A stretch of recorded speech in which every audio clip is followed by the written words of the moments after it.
Refresh. And we are live, ladies and gentlemen. It is Okay. happening. Live with Zandaman and maybe Drew. I don't know. We'll see what happens with Drew today. How you doing, man? Um, Happy Thursday. I'm okay. I'm okay. How was Movement Makers this morning? Let me see. Dude, movie makers. I can't wait to. I don't know if the video's been posted yet, but I can't wait to go back and go over that two or three or four or five times before our next before you do the next one. Because there Dude, was a lot of good stuff in you brought some extra energy this morning, too. That was great. there. I mean, you Yes, always bring energy, but there was extra energy today. was it? Well, you see all the new people we had in there today? Yeah, Amazing. yeah. I mean, we've had new people join. I think not everybody always shows up to each meeting. They watch the replays. But we had like almost 60 people in there today. There was a time we used to have like 30 people in there. I remember one time I think we had like 20, 19 or 20. So it has like grown by leaps and bounds. We're growing, baby. People building their movements. Let's go. How was your breakout room? Oh, wonderful. We had a great time. You know what? Everyone gave their I always go last. I normally in the breakout room I normally kind of conduct the breakout room every single time and everyone went around and gave their one point they took away. I remember Tess and who else? Somebody else's. The big thing was about the 85% and but at the very end, my big takeaway, um, and I ended up drawing a chart for them, and they loved it. I said, okay, maybe I'll make that into a framework.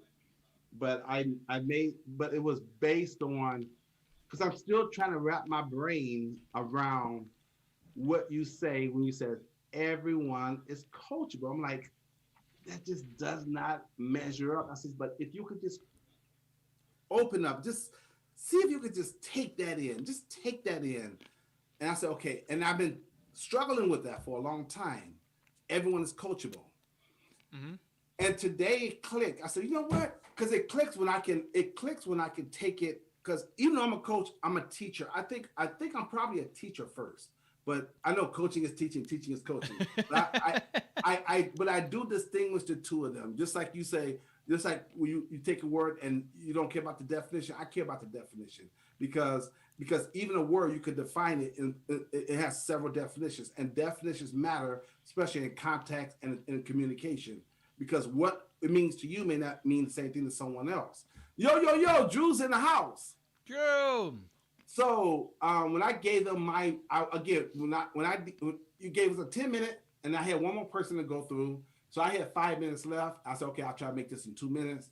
And I went through it real quick. And they said, no, can I see the chart? I want to write some stuff down. And then they started asking me to explain it to them. And I'm like, okay, that wasn't the purpose. I was just saying that my big takeaway was he said, everyone is coachable. And how do I make that make sense to me? And so when you said it, I said, oh, if I do this, then it makes sense to me. And then I shared that with them. And then yeah, I like that. And I'm like, okay. Because I'm trying to think the way you think. I'm trying, thought leadership, right? Get people to think the way you think. And I'm trying to, because if it doesn't make sense, it's hard for me to accept it. It's hard for me to adapt to it. It has to make sense. So let's see your sheet. You really? I should have known that was coming. Let's go. Okay, so with hey, something with video Gordon Ramsay. Okay, Gordon Evan. Ramsay. With the stipulation, hold on. With the stipulation, we won't go into this thing for like another 10, 15 minutes and make it about me. Dude, I can't give stipulations. I want to see it. I want to see I know, but come on, man. There's got to be conditions set. So I don't want to take me away from the audience. Well, until we get out of here. We're here early. Let's go. What do you got? I know, but we're not gonna take this away from the audience, right? I hate to even say that, man, but I can't leave this stream feeling bad that it was focused on me and not the people that came here to ask you questions. Because they don't say, oh, let me go there and watch Zen and Evan go back and forth. No, they come here to ask you questions. Can you hurry up and just show us the sheet, Zan? I know, but I need that guarantee from you. I can't give a guarantee like that. Corey Reed, what's up, guys? Happy Thursday. Okay, then, come on, Evan. I shouldn't have to show it to you because I want you to make it, you know. I can't move on. I know. Just you can't. You can say, okay, Zan, 5 minutes at the most. I can't say that. Maybe it's only 2 minutes. No, but I can tell you that. You know how you get like a bulldog. Once you get in it, that's it. I can tell you that my intention today is to serve the audience that's watching. Right, me too. But it's not fair if Corey shows up, asks a question, and with 10 minutes, 20 minutes on this thing. So let's stop wasting time and show me the sheet. I'm curious. No, because you're not gonna. My food is getting cold. I need to eat lunch too. Look. You gotta give me like Zen. You can set your alarm for 5 minutes, and we'll get off of it. I can't promise that, but what I can say is that I want to serve the audience, and I can't get off it now until I see the sheet. Now my food. I gotta eat, or my wife can get mad at me. My food's getting cold. Okay. Evan won't even compromise on that. Come on, Evan. Dude, I don't know what to tell you. Evan, just say that you won't. We can. I just can't do it. Okay, for the record, I love the tangents you guys go on. Can you hurry up, Zan? Just show us the sheet. I gotta eat. Hold it up while you eat. I gotta eat. Unbelievable, this guy. We want the sheet. We want the sheet. We want the sheet. We want the sheet. What if I erased it? No, I just, dude, that's not how I operate. You know what the sheet? I want to see the sheet. You can recreate the sheet. Oh, Drew's talking about me real bad. You want the sheet? This guy. Come on. Where's the sheet, Zan? I want to see the sheet. Can I eat my lunch first? You can eat your lunch after. My food is getting cold. My wife said, "Did you eat yet?" And I'm getting weak actually because I haven't eaten. Only had breakfast today, and I only had breakfast today. Sheet. We want the sheet. I'm actually weak, and you know you're not gonna just leave it alone. I know you're not. I can't. I just can't. It can't happen.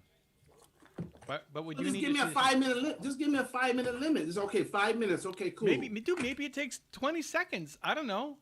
No, I know, but okay, that'd be great. But as long as we don't go more than 5 minutes. I don't know. Let's see what happens. We gotta serve the people that come here. Dude, we've spent 5 minutes just talking about nothing. Where's the sheet? Oh, my jungler's AFK, Drew. Maybe Drew can join us in this game. They have a Lux. Drew, are you in the game? No. But one of our players isn't here. He disconnected, so. Okay.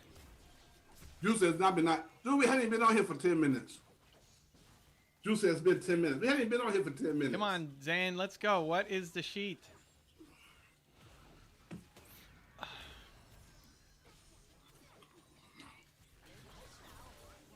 Huh? Drew has 2 interviews at 7 o'clock. Oh, all right. Good luck, man. Okay, how about the sheet? Can you give Drew? Are we gonna still be here at 7 o'clock saying, Zan, where's the sheet? But Drew's seen the sheet? I don't. And what's the sheet? I'm just trying to get some energy in me. I'm trying to get some food in me so I can talk. Now Drew hasn't seen it before. All right. Let's see the sheet. What do we got? Here it is. This is the sheet. This is the sheet we've been waiting for. What do you got? No more than 5 minutes, right, Evan? I can't guarantee, but if you keep it tight and it makes sense, then we're good. Come on, let's go. What's the sheet? This guy, man. He's talking about me, this guy. This guy. Come on, Drew. Man, gonna put this on me again. I'm not putting it in. Just give us the sheet. Now, Drew put it on me like Drew. This is on you. This is on you. Let's go. It's only fair to the audience that they come here and they get their questions answered, not this whole thing about Zan. There was only one comment talking about this, and the comment was, "I love your tangent." So, can you just give the audience what they want and talk about the sheet before everybody shows up?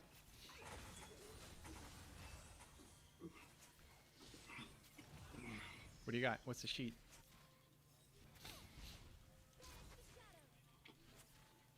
Huh? He knows your name. Who knows my name? Something of a video. He says Carmichael is a Scottish surname. It is derived from Carmichael in Lanarkshire, maybe Lancashire.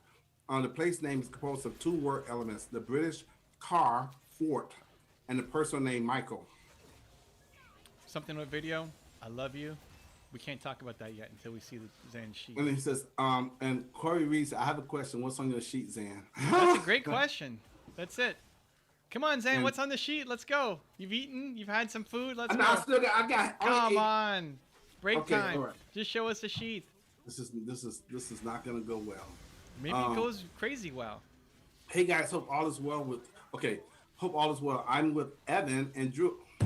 Let's see the sheet. Let's see the sheet, Zan. Cookie dinner while listening, so won't be able to chat much, but wanted to pop in and show some love for what you guys do. Sidekick Dad, I just want Evan to put a limit of 5 minutes on Zan, it. you've been talking about this for more than 5 minutes. We could have already been done by now. What's the sheet? No, but once you get a hold of something, Evan, it's gonna go like 50 minutes. Well, I'm a hold of this, so let's go. What do we got? Okay. No more bite. Oh my gosh. 5 minutes, Evan. No more. I did not Please. say that. Maybe. For the sake of humanity.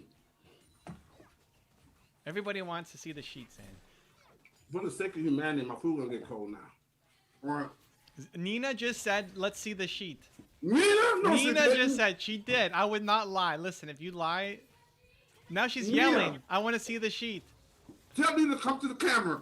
Tell me Nina, to come to the camera? You Uh-huh. you don't believe me?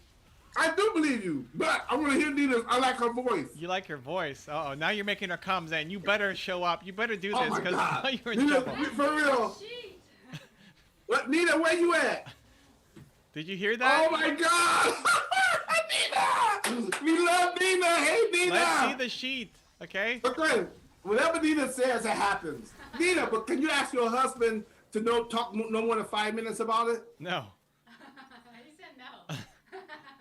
Because he goes in, he Come goes on, in Zan. hard. Stop disappointing Nina right now. Let's see the sheet. Let's see the sheet. We're Okay, I'm waiting. covering up my food. Let me cover up my Even food. Teemo's waiting. All right, fine. Good gracious. Okay, here it is. Oh my God, ladies and gentlemen. Zan Domain and his sheet. This is it. This is crazy. Okay, I can't All right, actually here we see go. it. Check it so you're out. gonna have to read it out to me. There it is. I can't Oh, that's read the it. wrong side. For That's the the wrong most side. desire. No, that's the wrong side. Okay, so can you see that, Nina? I don't have my glasses. Okay, that's okay. So the setup for this is that Evan thing is everyone is coachable, and I disagree with him for a long time, and now I'm just beginning to say maybe he's right. Maybe he's right. Nina's And laughing right we've- now. we've had discussions going back and forth that you just got to be more patient, and you got to stay in there longer. So I'm like, if they're not ready, they're not ready. And some people just not coachable. But Evan like, no, yes they are. I'm like, okay, I'm trying to figure this out. What you mean? Maybe what he means is counseling or therapy. No, coachable. Okay, fine. So today on Movement Makers this morning, you guys got to sign up if you haven't signed up. This for people that's watching the recording. On Movement Makers, Evan brought that up again, and part of his 9 steps to becoming a great coach, an amazing coach, an awesome coach, a built to serve coach. Okay, Let's so go. and it hit me. I'm like, you know what? What if he's right? And if he's right, I should open up my mind and tap into the creative part of me and see if I can formulate something around that. So that's what I did. And I'll show you my confirmation in a minute too. So I said, okay, so there's 4 levels in life. When you want to learn something or become something, there's 4 levels. So you start at the crawl stage right here. Then from crawling, you go to the walk stage. And then you advance to the run stage. And then eventually you get to the fly stage. Now at the crawl stage, you got to look at what type of coaching technique or methodology you need to apply to a person at a crawl stage. And I came up with listening. So you don't tell a person who's crawling to start taking steps and doing X, Y, Z. No, you just chill out, and they need you to listen. So that means they are coachable, but the technique you apply or the methodology you apply is just listening. And for them, that is being coachable. Now, for sometimes with us coaches, we want people to do X, Y, Z, take action, and get results. But at this crawl stage, that's what they need is listening, and that is given for them. They are taking action just by listening, because there was a time they didn't even have the enlightenment or the ability to listen. So now once you go from the crawl stage, you go to the walk stage. At the walk stage, you give them one daily win, meaning they just got to take one step. And for them, that is progress. For them, that is change. For them, that is transformation. Then you get to the run stage, you get them 3 daily wins. There's three segments of our day, morning, noon, and night. So you want to give them a win for the morning, a win for the afternoon, and a win for the night. And they feel like they have made the transformation the whole 9 yards. And here at the top, this is the fly stage. That's the most advanced stage. And I have on there 3 weekly accomplishments. The difference, and this is one of the girls asked me, one of the ladies asked me in the breakout session, what's the difference then in accomplishments and wins? And I said, well, daily wins are like achievements. Achievements are like you're taking steps towards your progress. An accomplishment is you have completed the task. So they're going to get 3 weekly accomplishments, 3 tasks they must complete, because they're at the fly stage. And also at the fly stage, where you can actually look at it in real life. That person is flying because their feet are not on the ground, because they've got a team to help them to achieve their goals. So if you go back down to the crawl stage, this is where babies are crawling, but babies can't walk. And as a coach, you have to be patient, because babies their legs are not strong enough to walk. But when they get to the walking stage, they're going to fall down, get back up, fall back down. Again, you still have to be patient, so you can't get them too much. You get them 1 daily win, and so forth. And then I got confirmation for this, because after I got off the call, I got confirmation. And Martin Luther King, one of my greatest heroes in the world and around the world, he has a quote that says, if you can't fly, then run. If you can't run, then walk. If you can't walk, then crawl. But whatever you do, keep moving forward. So, is everybody coachable? It depends on what stage they're at, and you as a coach have to determine that. And if you got someone at a crawl stage, you have to determine, are they coachable to get them to the walk stage, to get them to the next level? And if you haven't grown enough in your coaching business where you could be more patient with the person, maybe they are coachable. You just may not be the right coach for them because of where you at in your development. Done. I like it, dude. I like it. The only thing I would tweak is the specifics inside. You know, right, and that just came off the fly. Nah, that's fine. That's fine. I need to develop it more. That's not a big deal. But give me your specifics. So maybe I wouldn't need to think too much. I could just write yours in. Oh, Corey says, pretty sweet, said, thank you, Corey. There you go. See, can you just give the people what they want? We wanted the sheet. Well, give me, if you don't mind, real quickly, give me your what I should put on the inside. What I can make, I can get some of your angle on improving this, because all this is on the fly. Yeah, I mean, whether it's I like the branding, I like the naming, I like how it's around Martin Luther King. Whether it's 3 stages or 5 stages or 18 stages or 4 stages, whatever, right? I mean, it doesn't really matter. It's just recognizing that your people are different parts, and if you're going to be a coach, you have to recognize where people are in the process. Right, you got to meet them where they're at, because again, if someone comes to me and they're at the walk stage and I start giving them this stuff down here at the crawl stage, they're like, dude, that's not working for me. Or if they're at the run stage and you give them techniques for the crawl stage, but again, if someone's at the crawl stage and you give them techniques for the run stage, nothing's going to happen, because that's not where they're at. I think in the beginning, I like the listening. I would add in things like non-judgmental. Right. That's super important for this stage. When you're flying, you can actually handle the judgment more.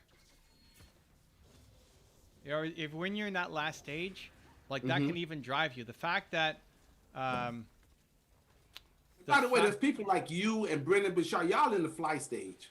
sure, but listen, like if Brendan's gonna judge me for something, if I'm worried about Brendan's judgment, that could actually motivate me to do better. Right. But at the early stage, it's not. It's counterproductive because all they're doing is getting judged by people.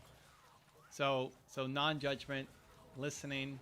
How I frame it is I'm trying to even you just being happy and living your life.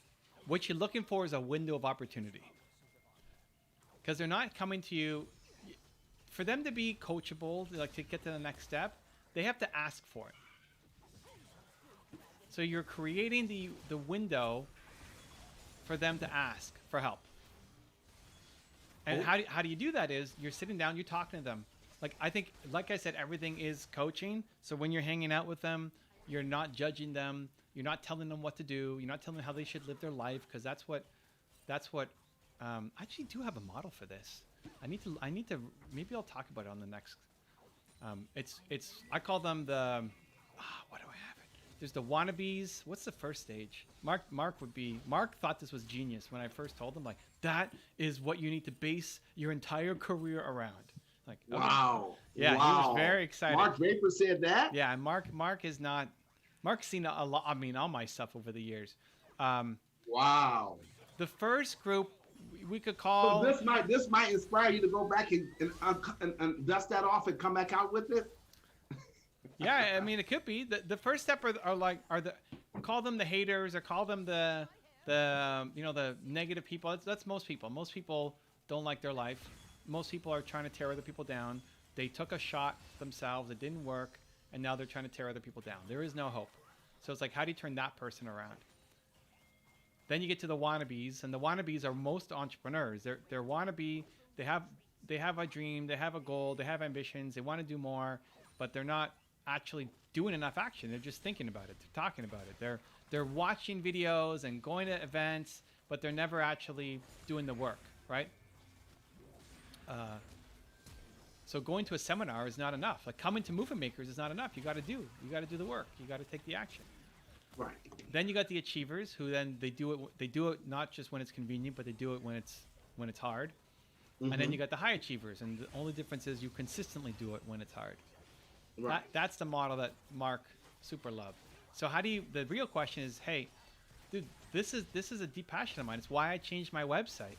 If you look at my website right now, it shows who I've been and who I'm trying to become. It shares all of the things that I struggled with because I want to be able to reach the hopeless, the non-believers. I got to look up what I call them. I want to be able to reach them. Where if you are a quote unquote hater, and you go to Tony Robbins' website or Brendan Burchard's website, or anybody in my field, and you see them jumping up and down on stage, what are you saying? That's a cult. And so I want to do the opposite. I want to appeal to the person who feels like it's not possible and then just plant a seed that it's not their fault, that they did the best with what they had at the time, and that they don't have to stay stuck where they're at. But the future can be a little bit brighter. So you're listening, you're being empathetic. I have this written down. I'm going to go find it now. Zan has inspired me to go find it. I had this moment of clarity after a swim, and that's what erupted from it. You're basically just looking for a window. You're looking for them to see you as somebody who's achieving. Like you're achieving and you're happy because you're living your life and you're doing things that make you happy. You're achieving and you're happy, and you're not judging them. At some point, what's going to happen is Zane, they're going to break their facade. They're going to have had enough of their life. Like, Zane, how do you do it, man? I want what you've got. What do I do? And that's the moment of breakthrough. That's the moment of clarity. That's the moment of being ready to be coachable. But you did all the groundwork of creating the non-judgmental environment. of being able to listen to them, not encourage their limited thinking, but at the same time not tell them what they need to be doing and why they suck, which is what most people are telling them to do.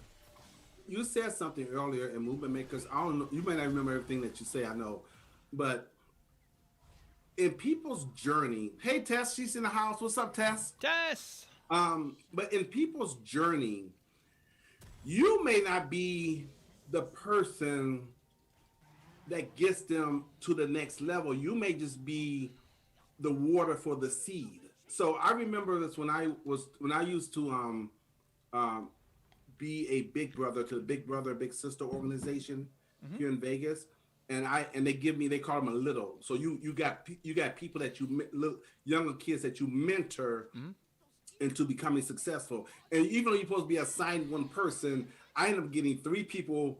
They wasn't really assigned to me, so there was like 2 or 3 that was unofficially assigned, because sometimes they're big. They call them big. They would not show up, so I would take them on. And I remember a couple of times, so I would take them home to their father and mother's in the house, and we would talk about it. He says, I've been trying to tell my son to do that, but when you tell him, he does it.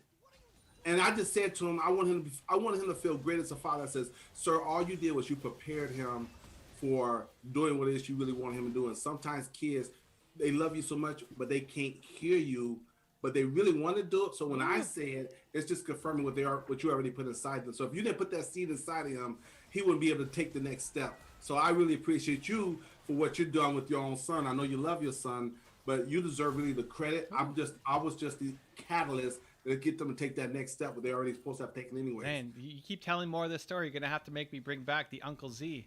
I mean, that's Uncle Z.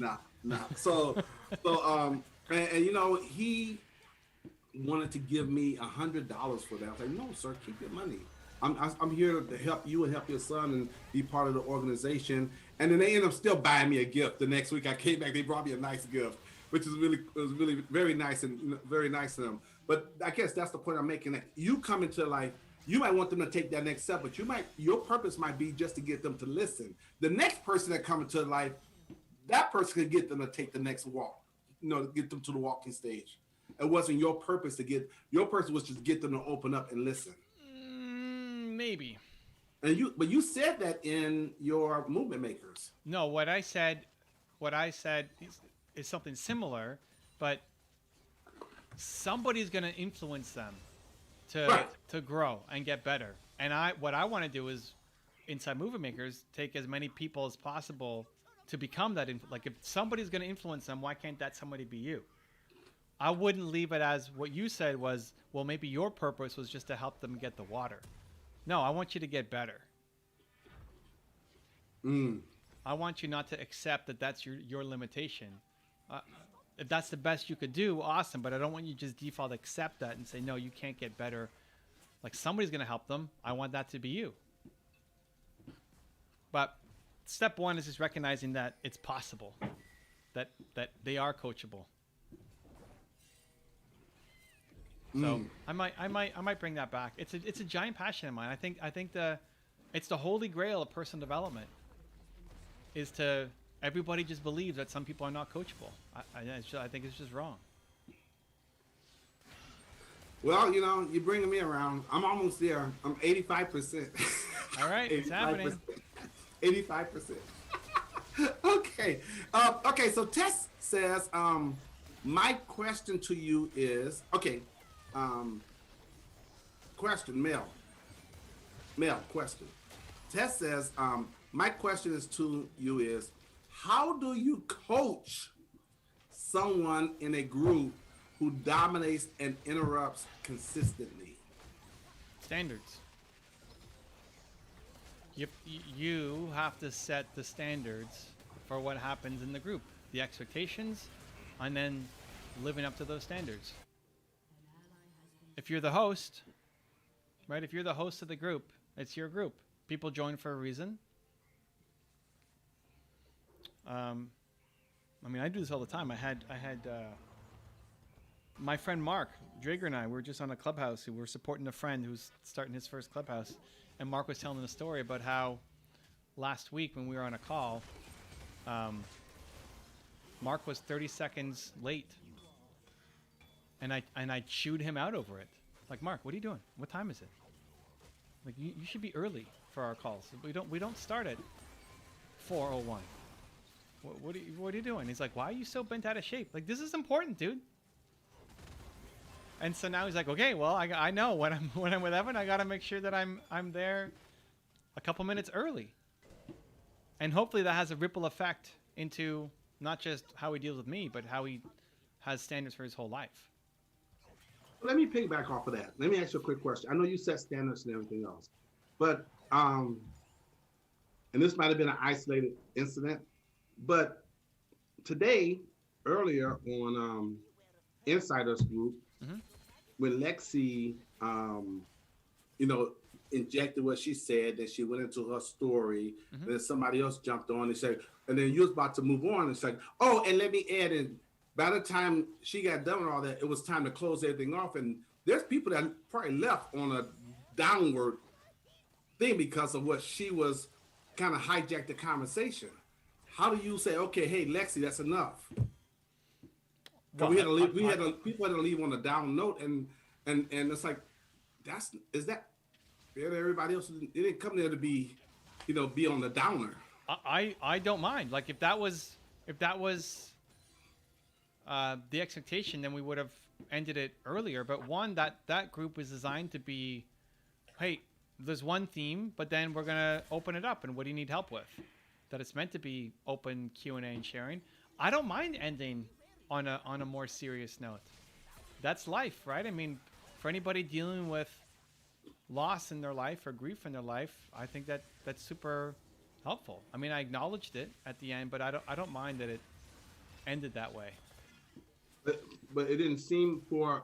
I mean, I'm the only one that could talk because maybe other people weren't there, but it doesn't seem like she kind of hijacked it and kind of took the conversation somewhere else. Because she took up quite a bit of time at the end there, and nobody else got a chance to get a question in or an expression in, and she kind of changed the energy, so people had to respond to that and not something else they really wanted to talk about. Whatever air quotes she did, I let it happen. Right.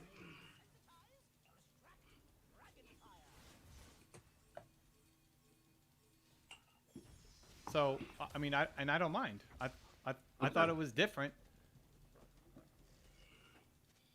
Even in Movie Makers at the beginning, the last question was off topic. It wasn't on the coaching topic. It was about YouTube. But I could have said, hey, let's focus just on this one topic. I don't want to go too far off. But I was happy to answer the question. Like, at the end of the day, it's up to you. I let that happen. And I'm okay with it. Now, people were upset about it. If everybody's writing in after to say, hey, I don't get my chance to ask a question, then that's something to think about. But I didn't mind. And if you refocus it, it could come off like, oh, he doesn't care. He's insensitive. He's cold. It's like, well, no, that's not what we was here to talk about. But it could come off in a different kind of way. Well, I had to end it super quick because I had to go, right? Like, hey, so you had to go, right? I gotta go. That's a weird one to end on, but that happens. That's life sometimes. Okay. Right? But I could have done the same thing. It's like, hey, this is awesome. Why don't you guys, somebody put her hand. Like, I was gonna end it, and then that the other person put her hand up, and I didn't know what she wanted to talk about. I didn't know if she wanted to react to Lexi. I didn't know what she wanted to say. So I thought we were moving on, but she had something else to continue the conversation, which shows, hey, other people care about this. It's not just a one-sided conversation. Someone else here in the group wanted to listen. Of all the topics that we talked about, everybody can connect to grief. Yeah, but listen, Dan, of all the topics that we talked about in that group call, that was the only one where somebody had a follow-up. So you might say, well, nobody cared, or people might get upset that it was dominating the conversation. One was at the end of the session, and it was the only one. The conversation was over, and then somebody else in the group wanted to continue the conversation. Right. Okay. Okay. It's just that when it comes to stuff like that, someone can always everyone's got a story connected to grief, and it's almost like she opens that up to other people, then they chime in, and she goes back and chime in, and now the energy has gone down that path, back and forth, back and forth. Like, hold on, that's not where I wanted this thing to go, but it done went there. If we had 30 more minutes, it would have been more, more of it. Well, I mean, I don't mind. I don't Okay. mind. I don't mind moving on if we need to move on, and that's what's best for everybody. But I also don't mind.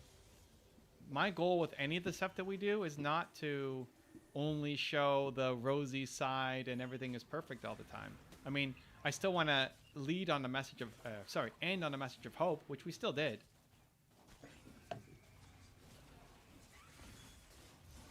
But I don't mind diving into uncomfortable conversations. So now, if you didn't like that, and the majority of the group didn't like that either, then that's on me. I'm the host, right? But people had something to say on the topic, which was great. But that's not her. That's me, right? I mean, sure, that's her or whoever, but I let that happen. It's the leader's job. Okay. So So I don't know what Tess. Huh? Tess, okay. I have to read it. Tess says, Zan is talking from his experience with this particular lady, though. She does it in all the groups she participates in. She's done it several times in my group, and yeah. So it's just the principle of the whole thing. It's like there's other people here that got other things they want to, and you just kind of. But again, like Evan says, it's on me to, to take control of that and not let someone come in and hijack the energy of the room and hijack the direction of the narrative of the conversation. Well, it's just like everybody's coachable. That it's on. When you say somebody's not coachable, you're deflecting the blame. They say that she hijacked it. Interpret that as you lost control. Yeah. So for the guy who cares about language and wording, right? Like that's an important distinction. But you already made it very clear. You're the leader, so you have to control where things go, and you got to find the right language to say, hey, listen, I'm not being insensitive, I'm not being cold, but you guys connect or whatever, somewhere else. You got to find the right way of exiting out of that and getting back to where you need to be at. Yeah. And that's your own skill sets you have to develop. Yeah. And so also because I didn't handle it as I don't know if you're saying this is not Tess, but maybe I didn't handle it as diplomatically as Evan did, but I will get better so I can handle situations like that much better. Yeah. I mean, whatever. It's a one-off. I mean, you did the best you could with what you have, and you move on. Tess says, after the 100 video challenge, are you going to give some feedback with recommendations on what to do? You mean in terms of a new challenge or in terms of getting better at the thing? Did you hear that, Tess? I thought it was a different question up here. Oh, there it is. Okay. So, Meta, male question. My question is this. Is it important to have high IQ level to succeed? EQ, but I let Evan go at it. In almost nothing. I'm sure there's some professions, some industries where like IQ is engineer, like engineering. I would go even more NASA. niche. Nah, not even that. Like I don't think not most of the jobs that you think of. Like I'd go to who's designing the IQ tests? How do you even test for IQ? Like you probably need to have a good IQ to design the IQ test. But for the most part, No, most things you don't need to have a great IQ. I think I mean look at most businesses, most business ideas, most concepts. There's a lot of people winning who are not as smart as you, but they just started. Like if you had to ask me what's more important, IQ or momentum, it's momentum. There's a lot of dummies winning off of your ideas just because they did it. Mm.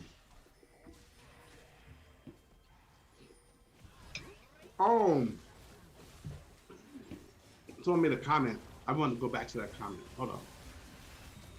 Based on what Evan just said, I want to go back to that comment. Somebody said, Sidekick Dad. Sidekick Dad, welcome He back. said, Zan, don't sell. This is from early on, but I forgot to read the comment. Okay. He says, Sidekick Dad says, Zan, don't sell yourself short. That was great. Sometimes listening is more important than giving advice to start. Not just sometimes, all the time. To start, listening for sure. That's the whole game. Okay, so Tess is coming back. So she's saying after the 100 video challenge, she's saying, for example, Tess, this is what I recommend that you do. So she said after she does the 100 video challenge, what would be the next thing you recommend that she do? Oh, more videos. You know, like you wanna change the world. You wanna spread your message. You're just getting started. Your next challenge is to catch up to me. I'm at 10,700. Let's go. No, like that's it. I mean, I think there's you can use some time for self-reflection. Is like, did you get better? I think part of why we said 100 is because people judge themselves too early. So, did you get better over that process?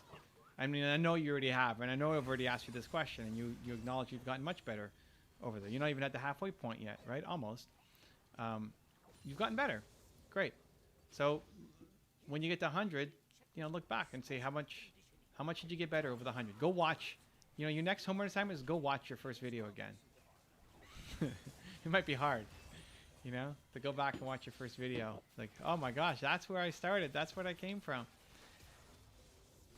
And then decide, hey, was this for you? Did you enjoy it? Do you want to keep doing it? Do you want to go back and do more? Right? I think all that stuff really, really matters.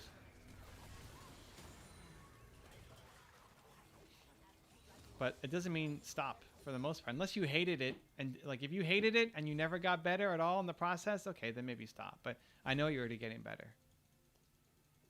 So then it's more Yes, do you love making videos? Do you love the process?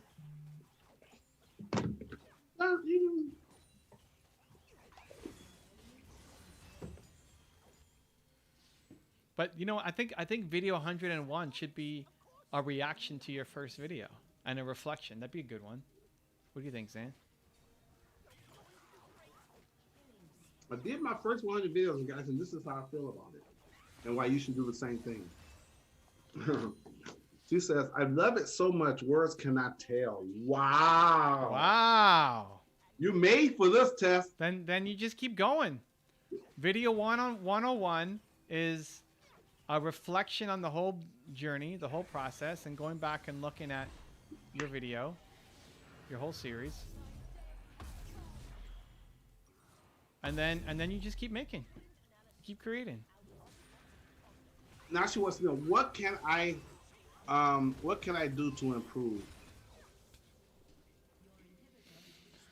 I'd have to look at it. I don't know. I think the first easiest thing to do is for you to look at it, because we're usually our own harshest critic, and chances are in looking at your own videos you'll have some suggestions for yourself on what to do. And don't look at it from a negative way of like, oh my gosh, I can't believe I did that again, or I can't believe, right? Just say, okay, here's room for improvement. Here's where I can get better. If I keep working on this, I can get better. So my man, Something on Video says, I brought a Udemy course on digital marketing a day before yesterday. Okay. Okay, and what's your intentions besides learning digital marketing?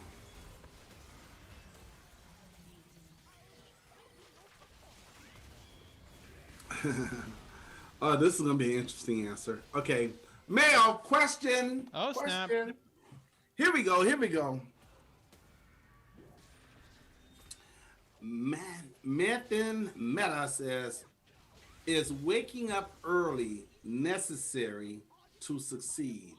I'm a night owl and struggle to wake up early." I would say no. The key is not how much you're sleeping or what time you wake up. The key is what are you doing while you're awake.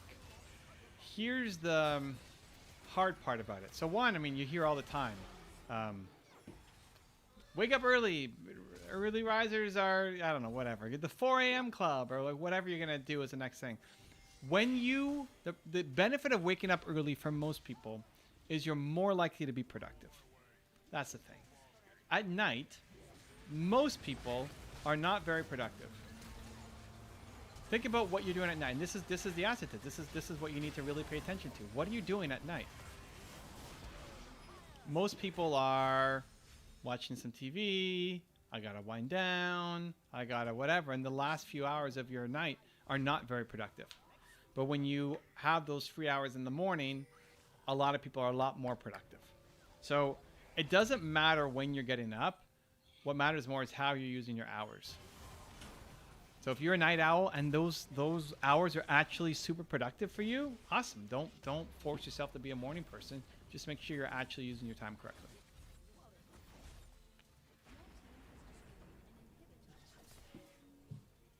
So Tess says that my first videos are scary to watch. I want to run for the hills. Great. Well, you know what, Tess, you do scary things. So let's watch you watching your first video. I want to see Tess watching her first video.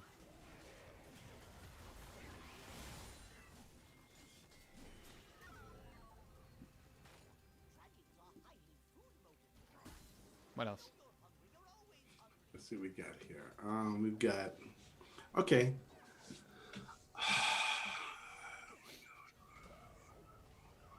Okay, so something over video wants to know. My question is, how can I practice while learning? How do I learn it in general? How can you practice while learning? Yeah. That's a. What are you trying to practice? What are you trying to learn and get better at? Maybe that's a better way of helping to understand this. Because practice is learning, right? By practicing, Yep. You're learning. So, what's the distinction? What are you trying to get better at? And Tess says, I wake up at 5 a.m. and by 12, I have accomplished so much. I stop for 10 minutes every hour and go to bed at 10 p.m. Yeah. Tess is focused. She gets it done. Listen, when did I wake up this morning? I woke up at 8 this morning. I'm not the 4 a.m. guy. Mark, my friend, is the 4 a.m. guy. I woke up at 8 this morning. And my mornings are usually not focused on hyper productivity. The first thing I had this morning was movement makers at 10:30. Like my first real commitment. I had my morning routine, I had my time with Nina. That's what I do in the morning. Movie Makers was my first thing. I rarely book. It'd have to be something special for me to book it before 10 o'clock. Just in general. Because I naturally will wake up a little bit later. So I'm not as sharp in the morning. So I use that time to gear up for the day, to have my intentions, to do my morning routine, to get ready for what I'm about to do today, and not have to be on my game. Like what Zan did this morning, the fire he brought at 7:30 in the morning. He's like, oh man. I don't know how you do that, dude. That's crazy. I was in awe. I was getting inspired there. You should see my wife in the morning. If I wake up, I'm like, hey, it's like, go to bed, stop. So, but listen, I'm incredibly productive during my day. That's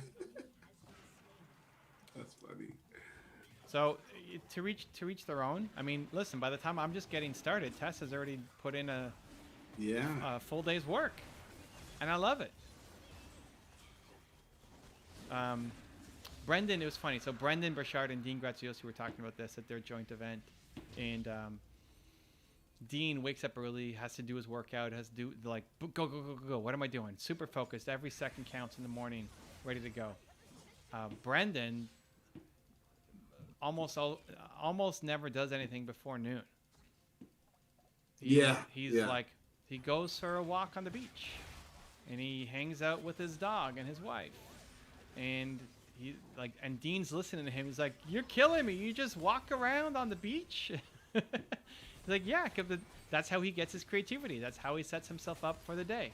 So it's really about doing you, right? If you know that you're a night owl and that's not just an excuse, but you actually work better at night, then design your life so that you can work at night. Yeah. And then work. You got to actually do the work. Yeah, I'm definitely a morning person. You know, I get more work done in the morning than any other time of the day. Before 12 o'clock, I get more done.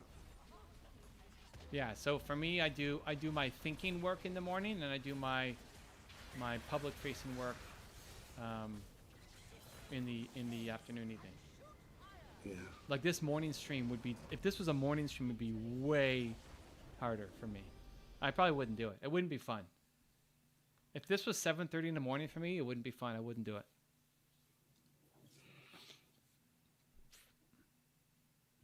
All right, we won. Woo! Let's go. It's Hashtag happening. Heimermain. Drew's back in the house. Heimermain. Yeah. 5-2-10. We're doing it. We did okay. And Tess says she loves the morning. It is so lovely to be outside just watching the morning come in.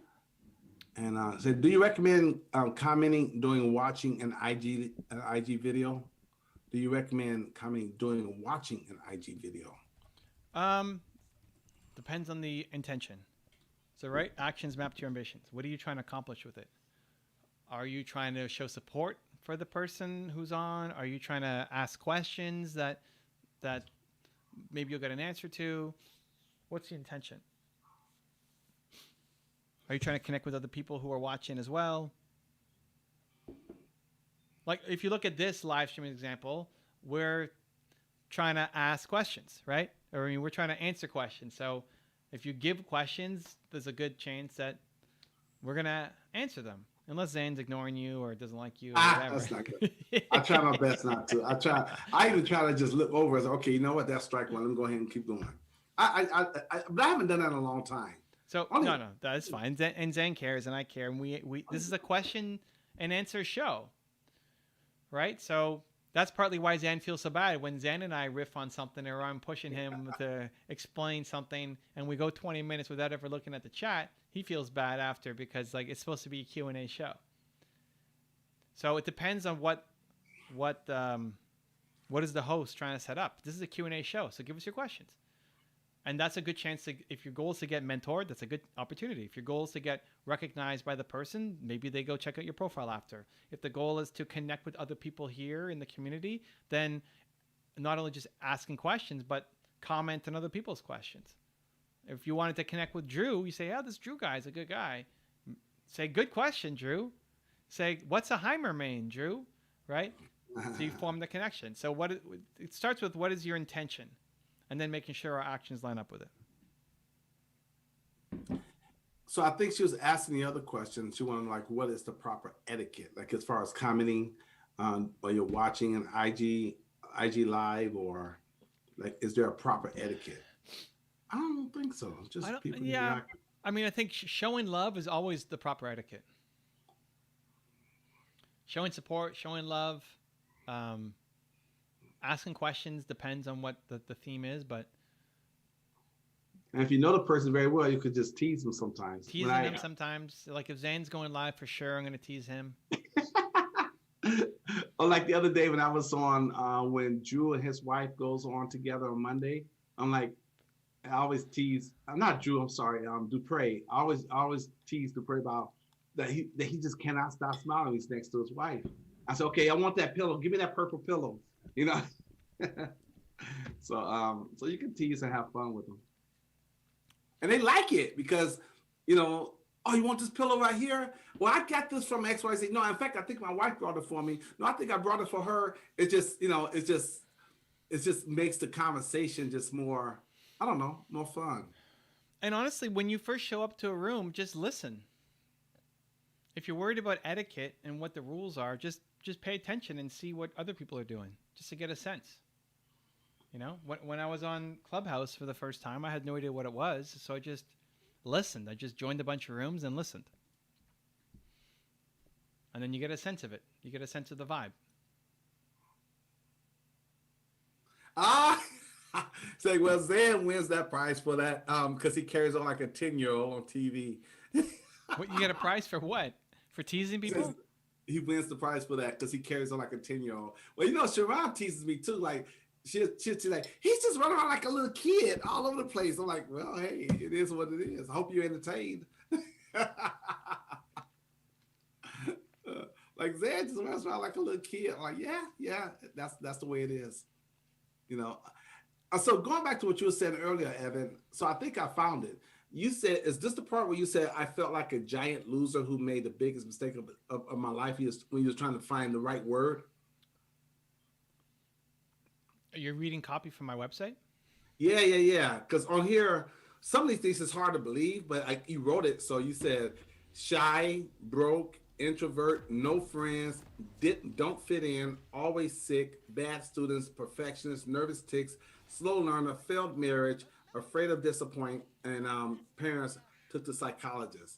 And then you got the opposite of who you're becoming: giver, artist, helper, author, thinker, speaker, creator, dreamer, #believer, influencer, motivator, challenger, and entrepreneur. So you know what I did to help that? You know where those stories came from? Okay. This is actually super helpful. I connected with people who were closest to me. The people who I had mentored and coached the most over the last 5, 7, 10 years. And invariably, all of them thought I was nuts at the beginning. Like, it's not real. You can't be that whatever, positive. You can't believe. Like, they thought I was nuts. All of them at some point. And so I messaged them and said, hey, I mean, now you're in the inner circle. You know, obviously you know me, you love me, we're working together, all this stuff. What was the moment where you thought, maybe he's right? What was the moment? What was the story? What happened? And almost for everybody, it was a specific story. Like, when you told me about this, it made you more relatable. I could see that you were kind of like me. When you said that you were introverted, it made me feel like I could do it too, right? Or and so I basically took all of the stories that I had told them and I turned that into my website. Oh, you like that story? Okay, I'm going to tell that story on my homepage. Oh, that's the story? Okay, perfect. That's going on my homepage too. So just took all the personal stories that eventually made the click for some of the people that I was working with and turned it into the website, because that's my goal. I want to take the people, just like I was talking about today, about to be a good author, you have to be a good coach. To make good website copy, I have to have coached people through. So I took all of those stories and those lessons and just turned it into a better website. But the person you are today, I think it's going to be hard for people to say, okay, maybe they can accept shy. I don't know about broke, maybe introvert, but no friends, always sick, bad, it's nervous tics, bad student. How people can't, when we look at you talk and wait, they can't see Evan being like that. It's like, you really came from that? Dude, I have nervous tics right now. I still have nervous tics. They're a lot more subtle than they used to be. And I don't dive into a lot of that stuff. Like, I don't really dive into the always being sick or nervous tick stuff. Like, if you watch my ears, they're moving a lot. And if you watch my eyes, I still have a little bit of a nervous tick. If you pay attention closely. But I'm also not known as the health guy, right? So I could talk about how I've gotten out from being sick all the time. Sometimes that comes up in interviews. But I kept the stories more focused on what is usually most relevant to the people who are kind of in my circle. Okay. And listen, you also don't need all of them to stick. Right. You just have to But- you just have to have one of them be like, okay, maybe he's like me a little bit. Maybe. Okay, so this is a different question. Okay, so why your parents always told you you're Evan, Castrilli, Carmichael. You could do anything you believe you can. Mm-hmm. So the identity that you have right now, Mm-hmm. you cannot relate to being what you used to be because you changed, right? You can't say to yourself, well, I'm the guy that has no friends. I'm the guy who a perfectionist or a slow learner. You can't have that same identity to do the things you're doing today and still hold on to what you listed that you used to be. I can still remember what it feels like to be that guy. But it's not who you are anymore. Some pieces are not. Some pieces are still there. Like, I think more than whether I am that or not, it's the emotional attachment to them. Like the fact that I still have nervous tics, I don't care. Like, it's not. I used to be so debilitating where my parents, took me to a psychiatrist when I was a kid because they were so worried about everything, and that made me even more self-conscious that something's wrong with me. Now I don't even until you brought it up. Like, I haven't talked about having a nervous tic in a long time. It's not part of my. It's not on my radar. But I can easily go back there and remember what it was like to be that guy. Which helps connect. It's like if somebody else has nervous tics. Okay, sorry about that. You got See, Tess, excited. you made me react to that so quickly. Tess says, I want to let you know that the movement makers today was out of this world. It was awesome. Tess, all right. That was a fun one. It was a big topic. That's like one of the cornerstone things that I really want people to get. See, does this qualify, Evan? No, I think you're busy, Tess. I was thinking about you and I do an IG live, and we go through those 4 points that he talked about in movement makers, and but I don't know if that qualifies. Be scheduling someone on my IG live, and if you even have the time, Tess. But it was just a thought because I thought it was. I totally agree with you. I concur. All right, sorry about interrupting you, Evan. Go ahead, continue. No, all good. And I just want to say before she left, I know she has to leave. we also barely got through the content, right? Like, I was listen to the I'm in charge of the room, right? It's my room. You're here because I set it up, so I'm going to dictate what happens.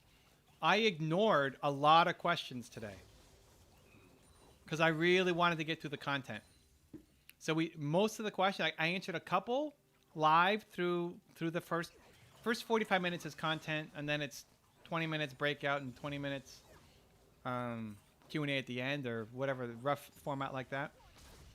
I bypassed a lot of the questions that came in at the beginning because I have to get through 5 points now when I normally go through 3. And these are 5 like super important points that I don't want to just gloss over, right? Okay, everybody's coachable. Okay, wear their skin. Okay, good. You got it? Like, no. So I shifted the room to be more around the content today. I felt it was the right thing to do for this episode. Now, maybe people thought that was a great idea. Maybe people felt like it was overwhelming and too much. And you adjust. Maybe it should have really been a 3-parter. She just said that this would end up being a 3-part 85 minutes. That's what she just said. She just right before you said it, she typed just in, said it. Yeah, just before you said this would end up being 3 85 minutes. I wasn't gonna say it because you was talking, but soon you said it, like, okay, I gotta let him know that she just said that right before he said it. Yeah, I mean, I don't want to make the whole thing about coaching, so that's now a month and a half of just talking about coaching. Yeah. So that's the balance of the people who don't like that topic. And listen, I'm constantly making judgment calls, and sometimes they're the right ones, and sometimes they're not. But you know what I think is so invaluable is that, okay, you may not want to make it a month and a half, but at least it's going to be for the month of March. So anyone that's coming in, okay, people that think they're not going to be coaches, they're going to still need that. They're still going to need that skill set in their arsenal. And then there's gonna be people that's gonna be coming in later that's like, wow, I can be a better coach. Now I can be a better coach or improve as a coach or develop as a coach. Now there's a couple of pieces they can actually go back to and use as reference as detail, because they're not gonna get that detailed anyplace else. They're not gonna get that anyplace else. And it was really broken up pretty good. Yeah. Well, thanks. Yeah. I mean, I always love every topic, but I'm super attached to this one. Yeah, me too. So it's a lot of extra pressure too. I put on myself to like, okay, how do we make this really, really work for us? Okay, so let's see what we have here. Let's go back to a couple other ones that was kind of stand out. Okay, I know Tess. Okay, I gotta read Tess because I know she's leaving soon. I think Zan and I should do a couple of IG on this to reinforce it, perhaps taking in 1 or 2 points. I would love to, but I don't know if that means I'm not coaching. So I don't know. You got to throw it at Evan. He says the coach, but it's about coaching. So I don't know, Tess. Because I've got to reinforce this. I've got to live this stuff. So I've got to find a way. And again, it may not be a popular IG because everyone may not be tuned in for coaching, because this would be more structural. So we're talking about a test. It's something to think about, because I really want to nail in. I definitely want to go. I definitely want to go IG live with someone, just talking about these main points. But so you can coach me. I'm coachable. Tess, you're such a sweetheart. Oh my goodness. Everybody's coachable, guys. So maybe we could turn in those 4 points, like coach you on the 4 points. Okay, there's something to think about, because I have no one scheduled next week yet. So we'll see. Okay, so we had a question about stress. Where are you at? About stress? All right. Yeah. But let me slide through these two real quick. Something on video wants to know: Can anyone here send me a Clubhouse invite? It is available. Is it available on Android? I don't think it is right now. No. iPhone, iPad. So that doesn't work. Xelic, AKL, says, what is your opinion about the new Battle Academy skins? There is no Teemo Battle Academy, so I don't really care. And here's the stress question. Ooh, okay, let's go. Were you expecting? Oh no, no, it's not. It's coming next. Were you expecting this level of success when you started your channel? No. No. I mean, YouTube was also very different. Nobody had 2 million subscribers in thought leadership. Thought leadership wasn't even a thing. Wasn't even a thought. No, it wasn't even a thought. I mean, maybe it's by some genius. I mean, it's like, I'm not that smart. Thought leadership was not a thing. Definitely wasn't a big business like this. Because at that time, it was just all about motivational speaking. It was just a place to have a couple extra videos. Like, there's some people who have, some of the people who I've helped, you look at their channel, like, oh, you actually started at the same time or a little bit before me. But they were just kind of throwing up a couple videos. That's all people were doing. Like, okay, hey, it's a place to house videos. At the time, nobody had, like, where do you host your videos? It was the only place to post a video. So, outside of the fact that they just like, that's not a good word. Let me see. Outside of the fact that they just like tossing up videos and getting the responses from people, like, oh, they like my cooking, or they like whatever. Did anybody have that idea? You know what? If I stick with this long enough, or maybe they decide to stick with it long enough because they start seeing that that YouTube was paying money. I think YouTube changed how they was paying people money. It was easier before. Then they changed things, and people was. I saw people complaining on YouTube about how YouTube was changing the algorithms, and they couldn't get paid as much as they used to get paid. I'm sure you went through all that too. I love every algorithm change, dude. I love it. It's the best. Every algorithm change is the best, because the people that's your chance to win. The people who are ahead of you, who are all complaining, they don't make the adaptations needed. Okay. You should thank the lucky stars every time there's a major algorithm change. But I think when they was complaining, oh, YouTube is changing the terms so YouTube can make more money and give the creators less money. People will always complain about something.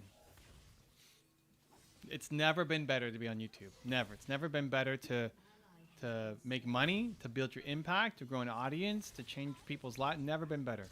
Never been better, especially inside thought leadership. So would you say the pandemic has made things much, much better for YouTube and? Sure. Yeah, I mean, I think people were already going online for education, and now it's just more so.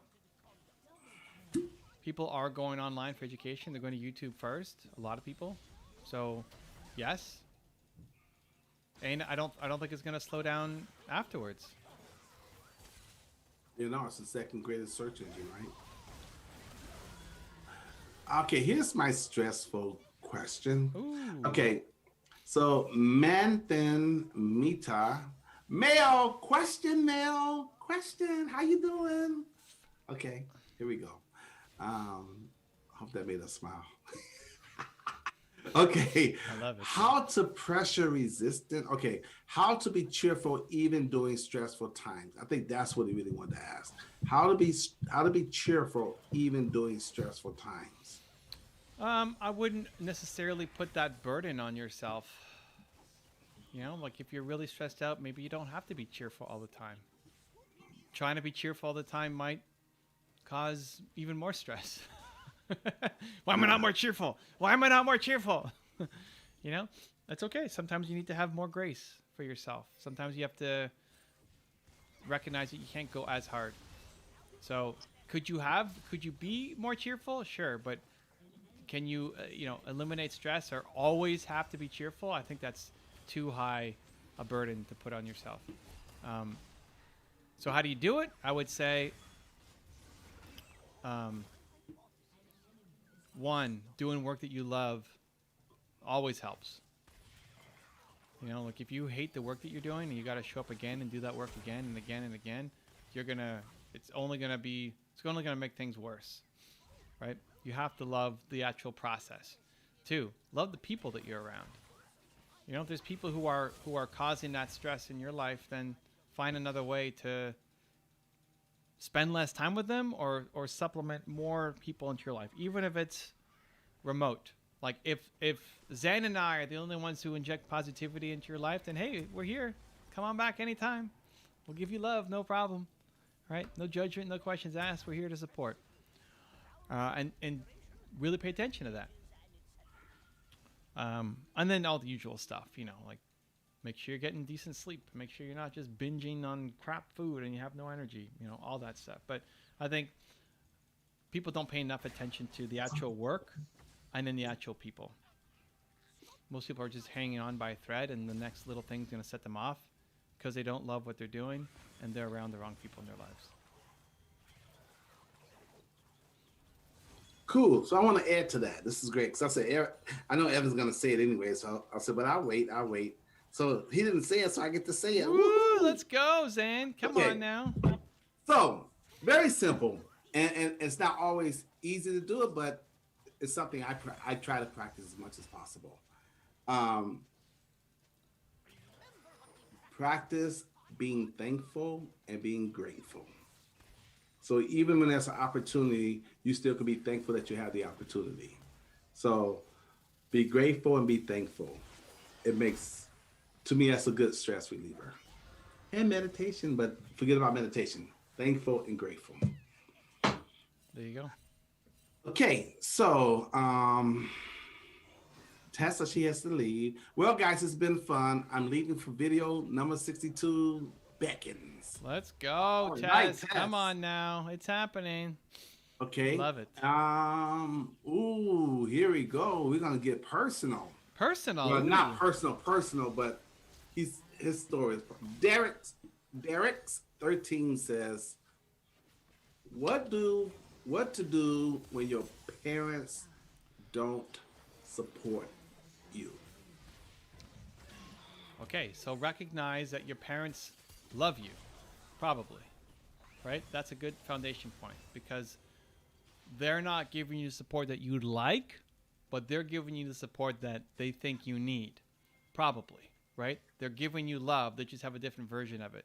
You want them to say, hey, let me go do my thing. And they're like, you're crazy. They're seeing the world through different eyes, a different lens, but they probably love you. And that's a really important distinction.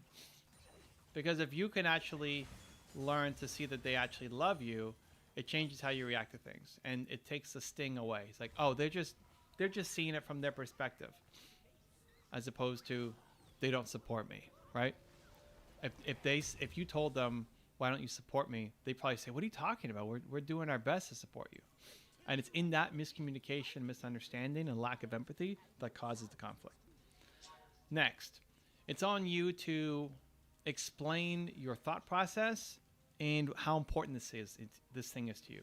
A lot of times when somebody wants to start a business, like, I'm going to start a business, I'm going to be mega successful, I'm going to go do this great thing. Your parents, who are not entrepreneurs, say, you're not going to be able to do that. That's crazy. And because you want them to support you, your reaction then becomes even more on the other side to say, no, of course it's going to work. Now they think you're delusional. Now they think you're not based in any kind of reality, that you haven't seen any of the downsides or risks. And so they're going to double down, and you redouble down, and all of a sudden you're in a war together, where you need to flip it and say, listen, I'm scared. I don't know if this is going to work. I know most businesses fail. I don't know if I'm going to be one of the ones that succeeds. But what I do know is that I'm going to regret if I don't give it a shot. I know that if I don't at least try and I quit now without ever having known, I'm going to potentially regret this my whole life. And I may go totally broke, and I may have to, sleep on a couch. And I hope that could be your couch. When you approach it like that you understand both sides, but that you don't want to live with regret, that's a much easier thing for them to understand. And then lastly is, at some point you have to decide when it's your life. When is it your life? When you're 8, okay, you got to deal with it. You're probably not moving out at 8. But when? Is it 16? Is it 20? Is it 42? Like, there are people who are 42 who are still living their parents' versions of their lives. Like, at what age are you an adult? And that's a personal choice you have to make. But go with 1 and 2 first, because that solves most of the problems. I am curious. Corey, what do you think? I mean, Derek, what do you think?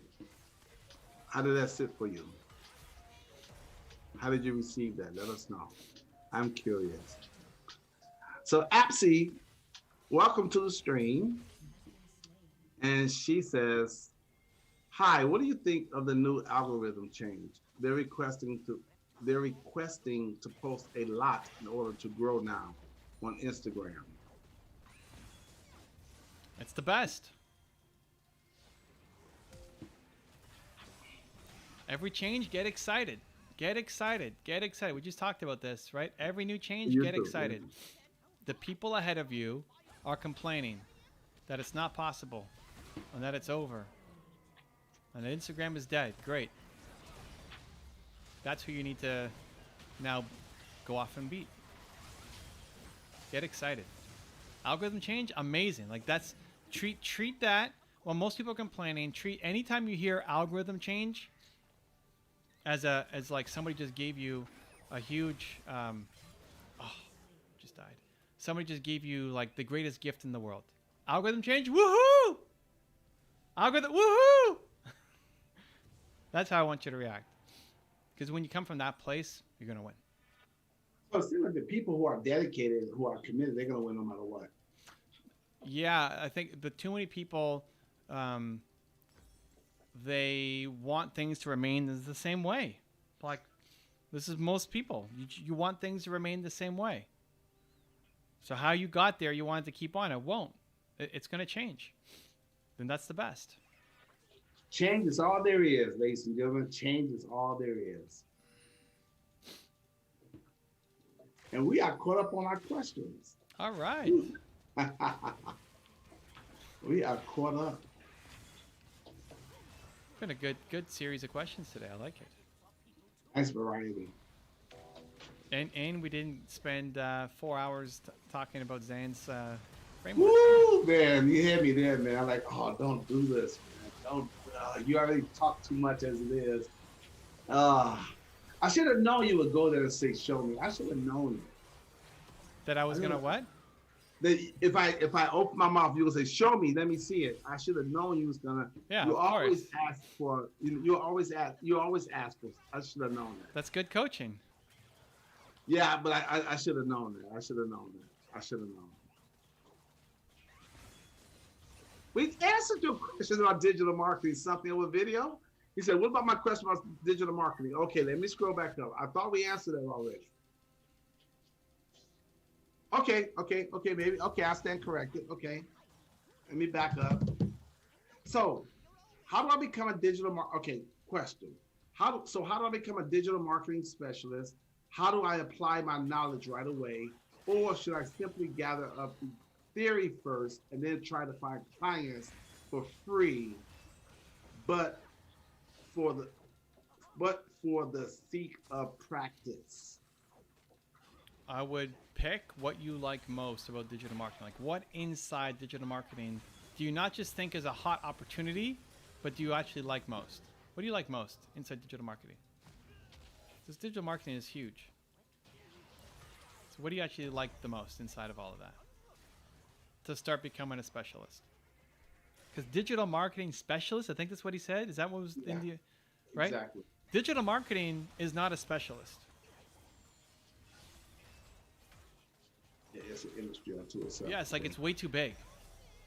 So follow your own, maybe not advice, but line of thinking, and now actually become a specialist. What inside of digital marketing do you want to be the specialist at? Copywriting is huge. Yeah. Holy cow! Just put me up. Here's a familiar question. Freak Mode TV with Adon Rigg. That's the name. Freak Mode TV with Adon Rigg.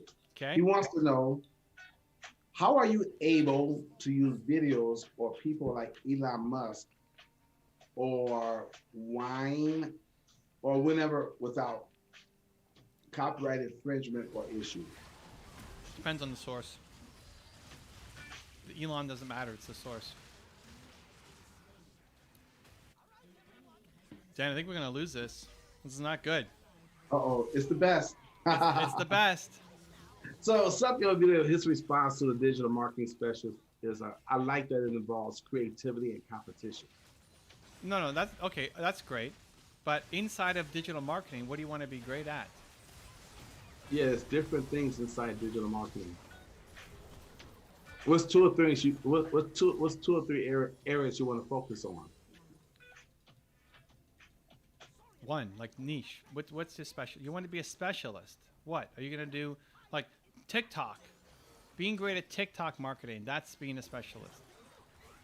Which of the platforms do you want to dominate and be the best at?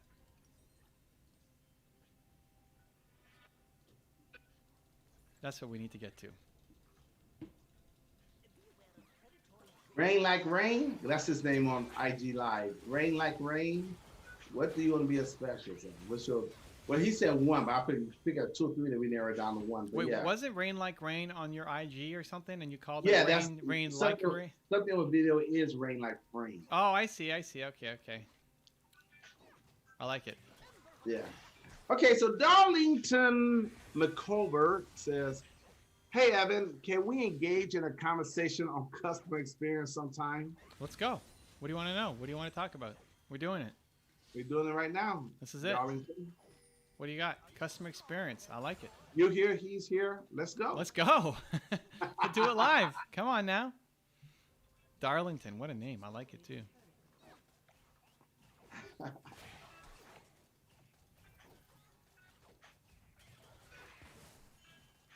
Drew Hitchcock's back. Drew, we're losing this one. This Drew is not looking good. First interview is a no-show. Oh, Moving on snap. to the next. Wait, are they interviewing you? What is this interview? What's happening?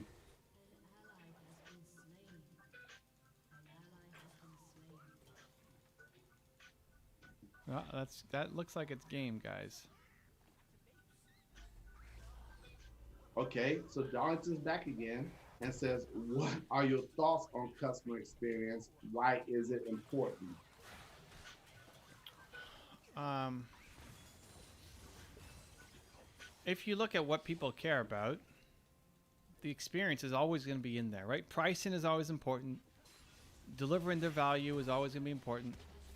Customer experience is always going to be important. It becomes a question of what do you want to stand and win on. And for a lot of entrepreneurs, customer service is the easiest thing to win on. Like, you're not going to win on reputation if you're a startup. You're not going to win on history. I hope you're not competing on price. We got time for one more. So what are you gonna compete on? The best thing to compete on is the service. Is that I feel like you care about me more than the big company. That working with you, if I hire Zan to be my confidence coach, he's actually gonna care about me. Versus, I don't know if there's some big coaching company, but if Coca-Cola decided to sell confidence coaching, I think Dan would care more about me. That he'd care more about the customer service, the interaction, the experience than a giant company would. So that's the one of the easiest advantages that you have as an entrepreneur, small business compared to your competition. It's not the only thing people care about.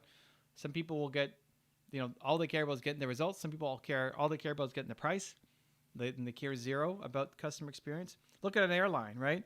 You've got business class, you've got economy, and you've got like the super low budget, pay for every bag that you bring in. Let's give love to the team, right? So if you're going the super no frills airline, then you're not going to get a great experience, right? They're going to make you pay for a bottle of water, but that's fine. You're not going for the experience. You're going because it's the cheapest. So people value those things in different ways: experience, pricing, the result that they're going to get. But it's one of the biggest ways that you can win as an entrepreneur. So Drew said, I think he just left, but he said the interview I'm interviewing thumbnail people. So he's about to go start round 2, so he'll be back in a bit. Oh, he's hiring. Oh my God, Teemo's banned again. This is a third Heimer game. We're just in the Heimer business today. All right. Okay, so something on the video came back and said, okay, so you got to choose one, but Evan will tell you that in a minute. Mm-hmm. So the 3 he chose is SEO, copywriting, and social media marketing. Social media marketing is way too broad. So that doesn't count. But SEO and copywriting, again, those are individual specialties. What do you want to be great at? It doesn't mean that's what you are stuck with forever, but this gets you to where you want to go. If you are a great copywriter, you can build a business. You can have a full-time income easy just by doing copywriting. But the minute you say, I'm also a SEO person, I'm also a social media marketer, it's like, what are you doing, man? It's too all over the place.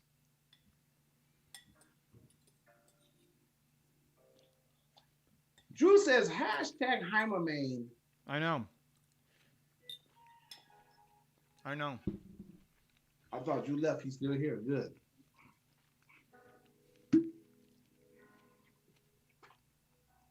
We're going pool party Heimerdinger today. Oh, I have a Lux with me. All right. This is the real test. Is this Lux better than Drew's Lux? We're going to see. We're going to see. So how does that help, Darlington? Darlington? Was that his name? Darlington? Yeah, how does that help? Like, why that question? What are you trying to do? That's not your actual question, right? I mean, what are you trying to ask something? What do you want? What's behind that? You already know that customer experience is important. So what's behind that question?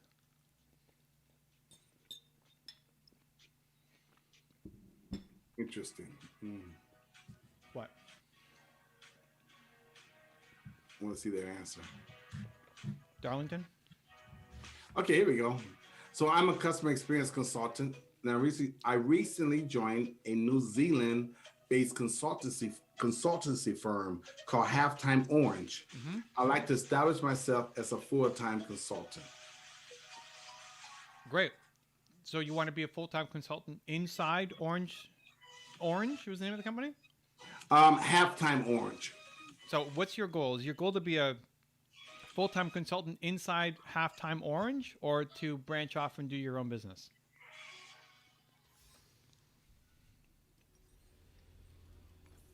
In New Zealand. Be More Patient says, man, too funny. He is playing LOL. Be more patient. All right. Sometimes you need patience for LOL. We're doing it. Hey, welcome aboard. This is your first time here. We do this 4 times a week. I play some League. We take your questions. Try to win some games. Trying to get gold. Okay, so Darlington says, number one, he is still a student. Okay. I want to be a thought leader in customer experience and build a full-time income from this job. Okay, great. So there's a difference between having a job and being an entrepreneur. So Ooh, big difference. Well, and that's fine. Like, if that's your ambition, is to make this a full-time job, you have to understand the dynamics of Halftime Orange. So what do you need to bring? Because I was an employee, and one of my only jobs was an employee, and I was the hardest worker there in my group. I did more than my whole team combined in terms of getting results, but it wasn't a fit.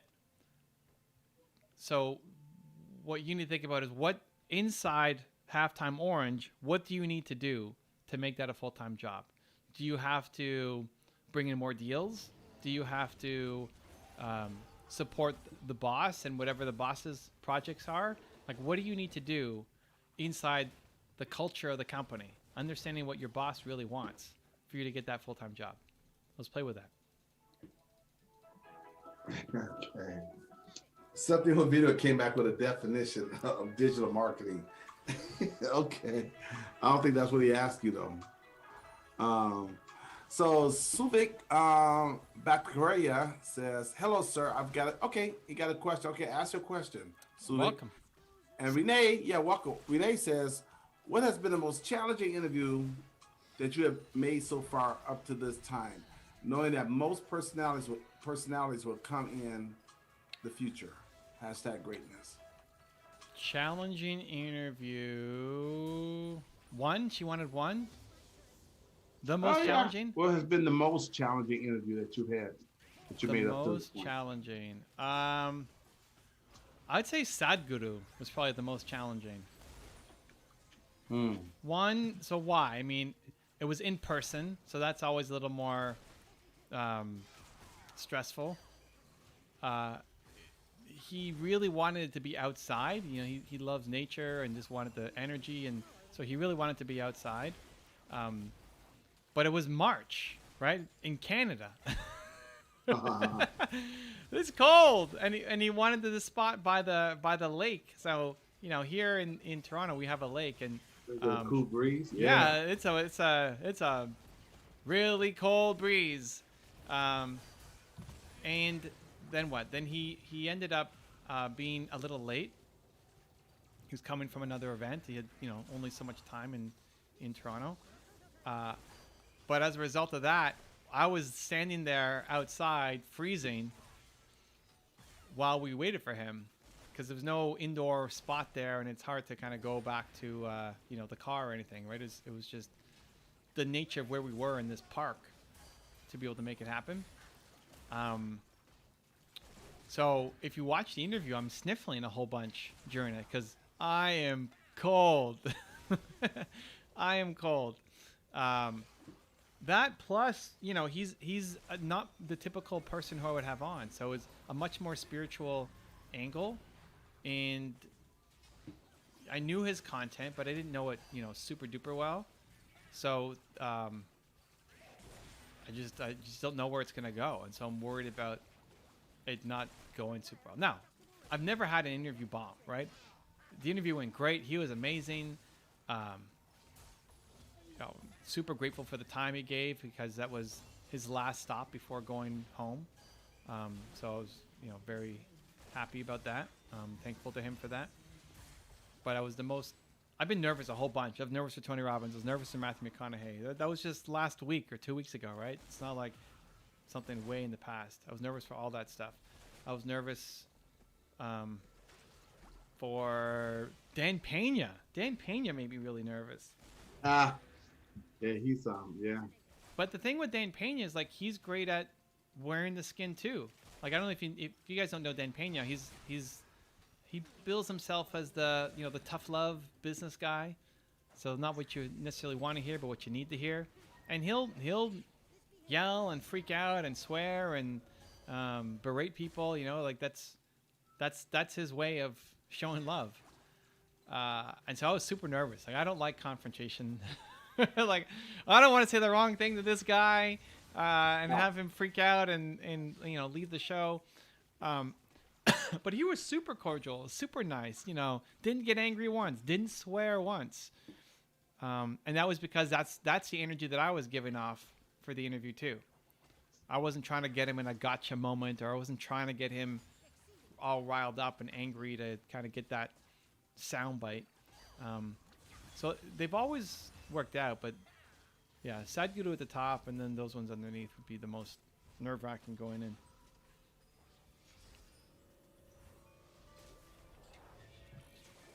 Okay, so Darlington came back, and the company is run by myself and the boss, and we run it like entrepreneurs. I'm basically a co-founder. A more direct question would be, how do we grow the business, especially in this COVID situation? Oh, okay. So it's not a job. You're the co-founder of this company. Clarity helps. So that switches things up again a bit. Next is, what is your role, right? Is your role sales and marketing? Is your role trying to get new business coming in, or is your role operations? How are you splitting up the roles between you and your partner? What are you doing? What is he doing? Yeah, I know where you got confused, because when I'm not sure if Darlington's a male or female, but when they said, I recently joined a New Zealand-based consultancy firm. So if you would have said, I co-own or co-started, and you say you recently joined, so we think you're an employee. But no, the word job was used in there. No, am I making that up? How do I succeed in this job or something, or turn into a full-time you know job? what? It's right here. It says, well, I want to be a thought leader in customer experience and build a full-time income from this job. Right. So you make them think that you're an employee. Right. Okay. So anyway, that's fine. Whatever. So now later it says he's now we got the clarity. So how do we? A commercial director. Darlington is the commercial director? Yeah, but yeah. So okay. It's just confusing because you said so you got to bring in business. Co-founder. Yeah. You got to bring in business, right? If you're in charge of sales and marketing, you got to bring in business. Then you got to think, okay, who's your audience? Who are you trying to sell to?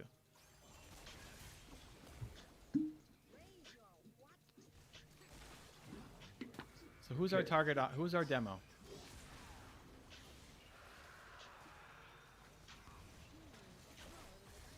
Okay, so Suvik says, okay, you gotta be specific here, Suvik. How can I get rid of any of my addiction? Can you give me some insights about it? Okay, what is your addiction? Suvik, what is your addiction? Yeah, and honestly, it's usually replacing it with something else. So whatever you're addicted to, it's replacing it with something. You're gonna still have the trigger, right?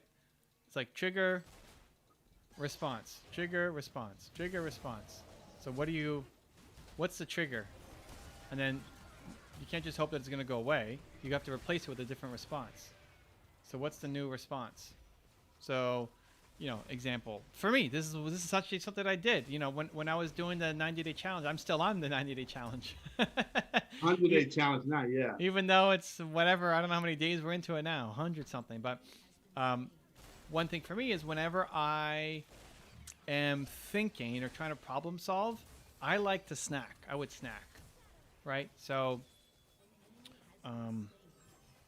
before the 90 days, I might get some Doritos. I might get some. Doritos! Where my Doritos? Where's the Doritos at? They're gone, Zan. What? Come on now. I might snack on some Doritos. I might. Doritos! Yeah, Still haven't man. eaten them yet. No, brother, I need to eat these. Maybe I So- eat them this weekend. I might. I might snack on some chocolate covered raisins. I mean, it's not like binging, but I like to. When I'm thinking through things, I like to. You might see me fiddle with my ring a lot on interviews. Like when I'm thinking, I like to do something. Oh, I got a ring too. I'm gonna put my ring on. So what I had to do was replace that negative habit with something more empowering. So now, if I'm thinking, I'm one for food, I snack on a carrot. You know, sounds super basic and super boring, but we went and bought a stack of carrots, and that's what sits in my fridge. When I open it up, boom, carrot, and it doesn't taste nearly as good as Doritos, but it still solves the problem of like I've got something to do. I've got something, you know, in my mouth. Going for a walk, I've also started doing a lot more. So I walk off the thought or the problem as I'm thinking about what I'm doing. So I still get the same trigger, but I'm choosing a different response. So think about what you're addicted to. You might be able to reduce the triggers, right? Like maybe the trigger is your somebody in your life whom you should just stop spending time with, right? That's an easy one. But others, you'll still have the triggers. You choose in a different response. Hey, Pablo's dog, ring the bell. Okay, I got my ring. There's my ring right there. Oh, is that Captain America? It's kind of Yes, yeah, Captain okay. America ring. So I'm taking a glance over while I'm still trying to play here. I got my Captain America ring. Okay, so let's see. So I think something on video, I think he's saying, so you mean that I need to go all narrow and full mode on it? Like, for example, choosing copywriting and go with a certain niche in copywriting? It could be that. Man, this Lux. Okay. It could be that, or it could be a specific kind of copywriting. Right? So it could be copywriting for newsletters, for Facebook ads, for something specific, or it could be copywriting for a certain industry. Right? The customer experience industry, retail, right? But now we're getting better, right? And the more you can combine your interests, the more chance of success that you'll have. But yes, now we're getting a lot closer. And Drew's back in the house. He's interview done, sending email. All right, Drew. Listen, we need you in this game. I just died for this Lux. When I sacrifice myself for Drew, at least I don't die. So we're missing Drew. We're missing Drew in this game. But we're winning, so that's good.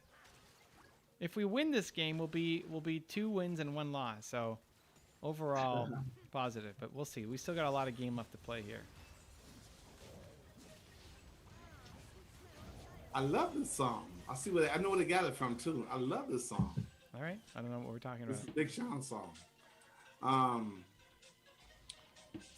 Darlington, okay, we are selling our services to any company that's looking to improve its okay. customer journey. Break. Any company. We're already off on the wrong foot. You're not selling to any company. Who do we want to target? We need to get specific. This is not something we sell to any company.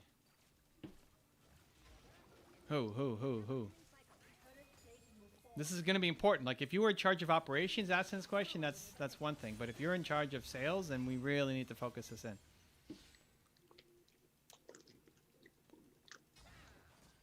Banks.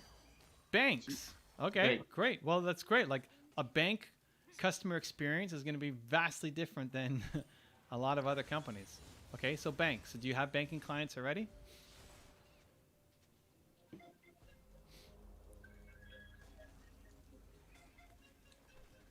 Something of a video. I forget where he's from. I think he's from. Well, anyways, he says, "What level of English is required to be a good copywriter?" What kind of English? Level of English. What level of English to be a good What's required copywriter? Yeah. Pretty high. Do you have to be the world's, greatest? Because you're gonna be an influence with the words and with everything. You gotta know trigger words and emotional words. You gotta You got to really understand the English language. Yeah, pretty high.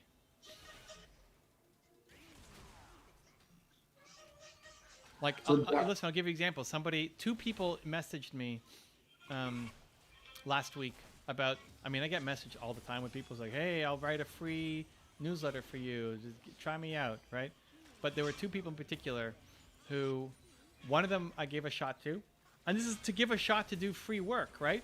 Because if I like the work, maybe I hire them, right? So one person I gave the assignment to, and he to his credit, didn't just do one, did three. Now I have to look at them tomorrow, but he said, hey, how about I do an email promoting X to your audience, right? Great. He gave me three versions of it. He gave me a short, a medium, and a long version. It's like, depending on what you like, what your style is, here's different options. Great. So I'm going to look at those tomorrow. Another person wrote in, and she had a very similar message, but she made a typo in the email. There was a typo. So I didn't respond. Like, if you're a copywriter, and listen, mistakes happen, but if your very first message out and you're a copywriter has a typo, that's a big deal. Like, this is your whole business. You can't be making those mistakes. So I didn't respond to hers, and I did to the other guy. Now the other guy's got a shot, and we'll see. Maybe he's my next copywriter for life, or maybe, I never see him again.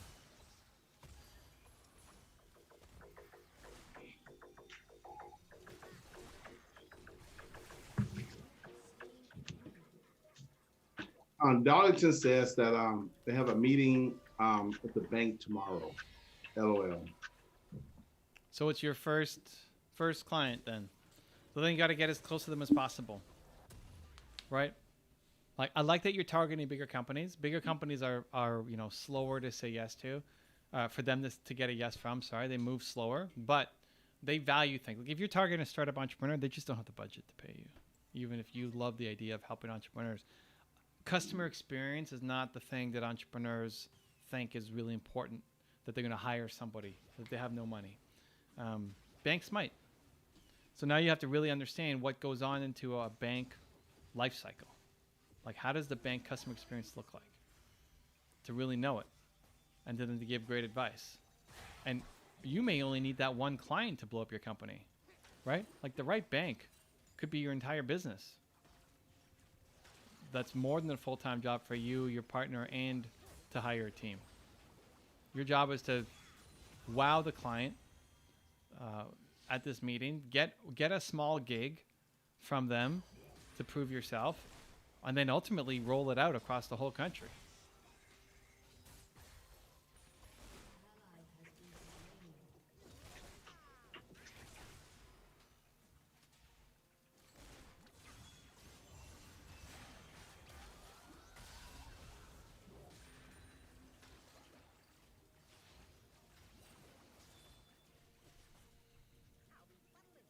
What are you thinking, Zan? Zan's in a very pensive mood over there. Oh, Zan is tired. I gotta take a nap. Zan is just tired. Zan's just passing out.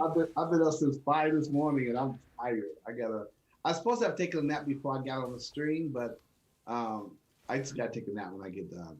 I'm super tired. Why were you up so early today? I always get up early for movement makers. That was really early. I had to get up and think for myself and do my own morning routine, and then I get on movement makers. Okay. But I normally take a nap after movement makers. But you didn't today? Huh? But you didn't today. I didn't today. I didn't come? take a nap after movement makers, and I didn't take a nap before the stream. So it's all hitting me. It's hitting you now. It's. I feel so embarrassed. I yarn on the stream already. Like, oh my goodness, Zan! What? We got a yawner in the house? I yarn like 12. Like, this is bad. Okay, but it's like I'm just trying to get through the stream now. Wow. Wait, but how come you didn't? If you normally nap, how come you didn't nap this time? You were working on something. What's the story? I just got caught up in a couple of things. All right. Okay. So taking us inside the world of Zan the Man Smith. Let's go.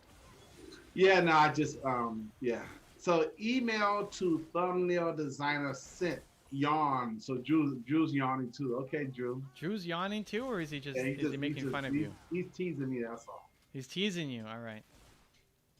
That's what Drew does sometimes. It's all good. It's okay. We do the same to him.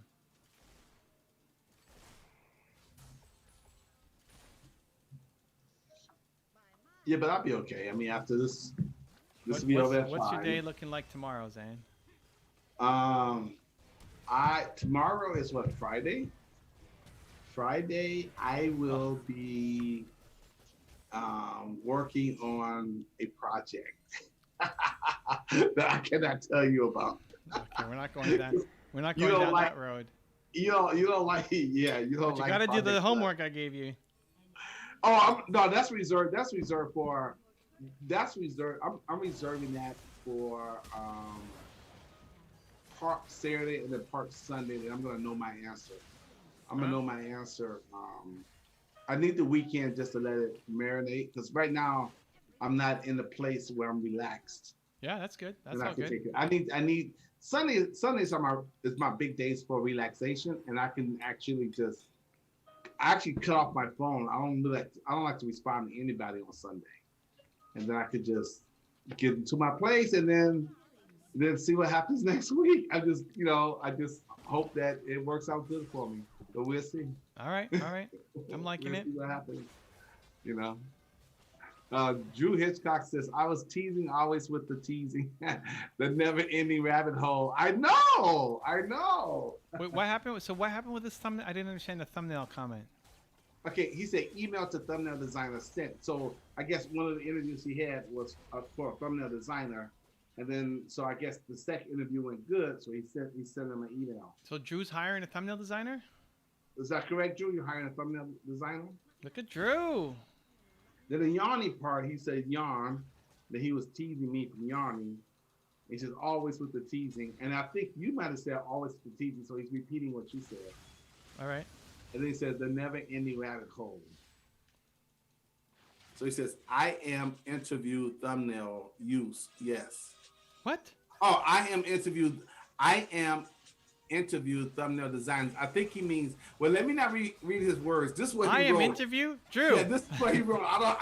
Wait. Is Drew ESL or is Zane reading ESL? What's happening right now? Something with video, take notes. Okay, I want to make sure. I don't want to add more. I want to say I am interviewing thumbnail designers, but it says I am, okay, he put an asterisk. Okay, I am interviewing thumbnail designers. Okay, but what was the email? I don't get it. Yes. Yes. Didn't he said he sent an email? Well, I think he interviewed them already, and now he's sending them an email. Are you saying they're hired? What's the email about? Right. Or you send them an email so they can design a thumbnail for you. But when they show you that when they're doing an interview with you, the email was the test task. But when they interview for you, when they show you, here's some of my thumbnail designs, wouldn't it have like a little portfolio to show you? Okay. So something on video says, wait, what do you mean by something on video? Take notes, LOL. Well, we was talking about what Drew wrote, and Drew's a very intelligent guy. He knows English. He says, I am interview thumbnail designers, but he didn't put the interviewing, the ing on it. So if someone is judging his copywriting, they're gonna say, okay, this guy doesn't know how to phrase words properly. Even though he does, but he just made a mistake on not putting an ing because he's a fast typer. He didn't type it all in. So for you, something with video who wants to get into copywriting, be a copywriting specialist, you cannot miss that. You can't even miss punctuations. So that's why I said take note. Yeah. Making mistakes on copy. If you were doing something else, that's different, right? But like yeah. I never claimed to be a copywriter, but something with video is talking about getting into copywriting. You might have missed that earlier. So I would say you got to take note because you got to be, this is someone's, And Drew, you are a copywriter. You're everything. Okay. Drew's had every job under the sun. Drew says sometimes copywriters intentionally make mistakes. That was not intentional. I am interview. Okay. That was not intentional. We don't believe you. That was not intentional. We're not falling for that, Drew. Uh-oh, here we go. Darlington, I'm telling you right here, you got to make it happen here. He says, okay, let me go back up a little bit, make sure I get this in context. Okay. Okay, so you said you're going to have a meeting with the bank tomorrow that he wants to know. That's definitely where I am going with this. Would it be possible to go deeper into this conversation with you to show you our methodologies and see how they can transform your client outcomes? I don't need to know your methodology. You have to go pitch the bank tomorrow. Don't worry about me knowing and loving your methodology. All that matters is going to that bank tomorrow or whenever your meeting is and giving them the experience that they need to see. That's it. That could be your whole business. Okay, so Drew said it was just recognizing that there are always exceptions to the rule. Okay. And then something on video says copywriting was one of the things I found curious. I am still discovering. Okay, but that digital marketing is a huge field.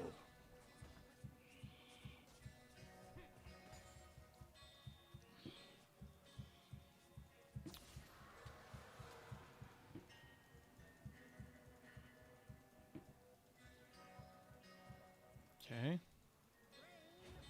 This game is a little rough. What else today? We're winning, but it doesn't feel like we're winning. Maybe because I'm not doing so hot.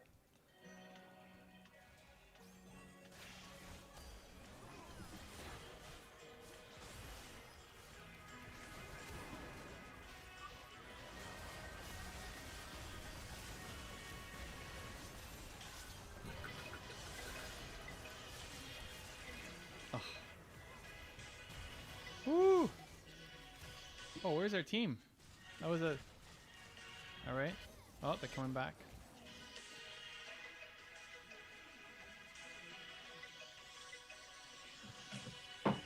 Let's go.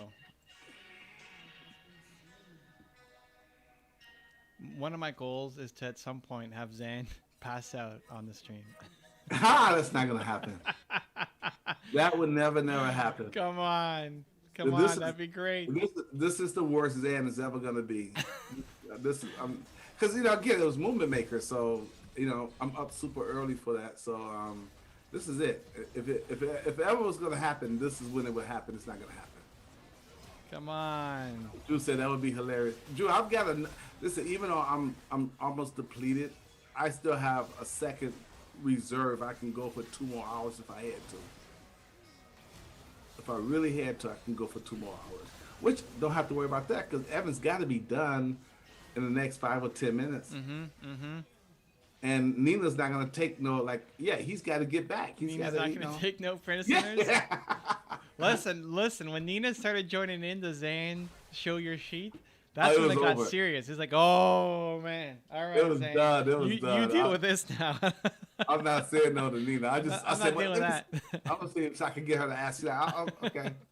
So no matter what she said, whether she would have asked you to do for 5, it doesn't matter. Like Nina's she's on the throne. It's gonna get shown. That's all there is to it. Yep.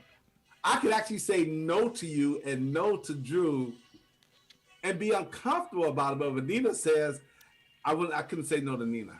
I just could not say no to Nina. There's no way. It's not good for your health. I could go back and forth with you and Drew at the same time. You two could team up against me. I'm like, nope, it doesn't matter. But Nina shows up, Ooh, done. Oh snap. My wife shows up, like, baby, show up. I'm like, okay, boom, done. I won't even question it. Like, oh, it's done. All she gotta do, if you ever want to get to me, just talk to her. But I'm not gonna let you talk to her. That's not gonna happen. What's next? We gotta find her Instagram handle so we can reach out. It's not gonna happen. No. You guys have Mrs. no Zan access Demand. to her whatsoever. Miss I'm Zan the Demand. only one. I'm the only one you get to. Okay, I can't use that word because words matter. But if I could have fun with it, I'll say I'm the only one you guys get to abuse. But that's not. But that's a joke, guys. Out there, it's a joke. There's an old. Well, who said that? I think Nixon said, "You don't have me to kick around anymore." It's a joke. No, I think he was serious though. But he probably deserved it. But it's a joke. But no, this women always get to me. Nina, yes. My wife, yes. Done. It's done. You guys, we can go back and forth.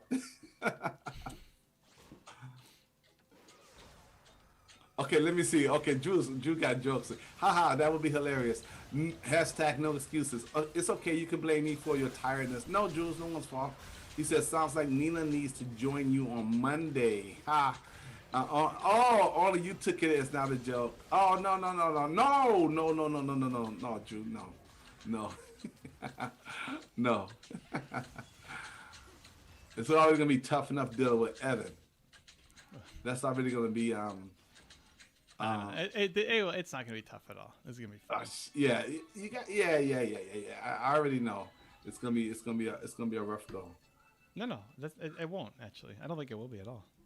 Okay, all right, okay. Well, only because I got the weekend to stress out over it, and then Don't Monday, stress out. then after that, Honestly, lick spend my less wound. time stressing. I wouldn't stress out at all. But really, like between the two options, doing some deep thinking. That's all. Like pros and cons of both. What you feel connected to most? Why? Just spend more time thinking, more than stressing out. There's no perfect answer. The 10-pack or the BTS coach, right? The fast pass. What did I say? 10-pack. Yeah, the fast pass. That's part of it, right? It's part of it, but like it's still the reaching out. Right. I already. Yeah. Making a 10-pack is easy. Creating is easy for you. That's not the problem. For other people, the creating is the problem.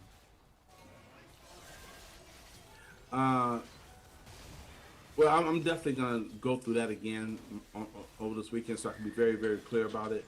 But and the other option was the BTS coach, right? Whoa, our base, guys, our base. We're gonna lose.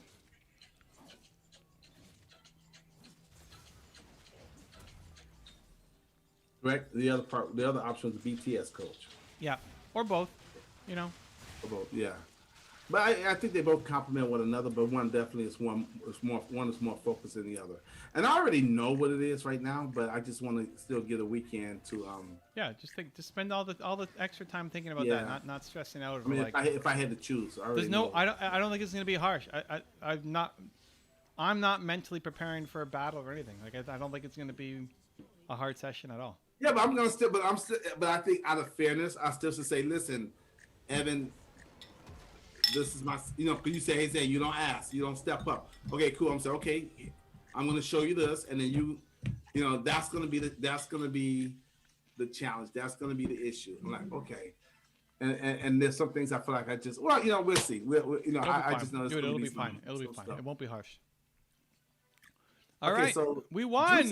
We won. He says, wait, do you not get Zonias at Heimer? No, I don't get Zonia. I don't like actives. No There actives. we go. No actives. There we go. All right, so we won 2 and we lost 1. We're making our way.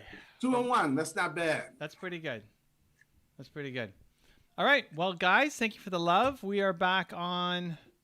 Let's just double check tomorrow. Yep, back on tomorrow, 6 p.m. Eastern. I'll be well rested. Zane will be rested. He'll have had his nap in, ready to go. Thank you for the love, everybody. Continue to believe, and maybe we'll see Drew too. Goodbye, everybody. Bye.